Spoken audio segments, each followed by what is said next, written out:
मुख्यमंत्री माझी लाडली बहीण योजना अंतर्गत तुम्हाला आता महिन्याचे 1500 रुपये मिळणार आहेत। यासाठी तुम्ही सुद्धा घरी बसल्या फॉर्म भरू शकता। जर तुम्हाला घरी बसल्या फॉर्म भरायचा असेल तर मी तुम्हाला A to Z इन्फॉर्मेशन सांगणार आहे।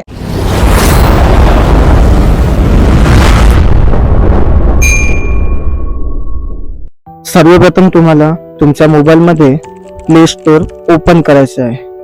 प्ले स्टोर वर जाऊन तुम्हाला नारी शक्ती दूत ऍप असे सर्च करायचे आहे। सर्च केल्यानंतर तुमच्या समोर एक ऍप येईल, त्याला क्लिक करायचं आहे। क्लिक केल्यानंतर त्याला डाउनलोड करायचं आहे। ऍप ओपन केल्यानंतर तुम्हाला त्यामध्ये एक डॅशबोर्ड ओपन होईल, त्यामध्ये तुम्हाला तुमचा 10 डिजिटचा मोबाईल नंबर मागेल, तो तिथे तुम्हाला टाकायचा आहे। टाकल्यानंतर तुमच्या मोबाईलवर एक OTP जाईल आणि तो तिथे टाकायचा आहे। त्यानंतर तुमच्या समोर एक डॅशबोर्ड ओपन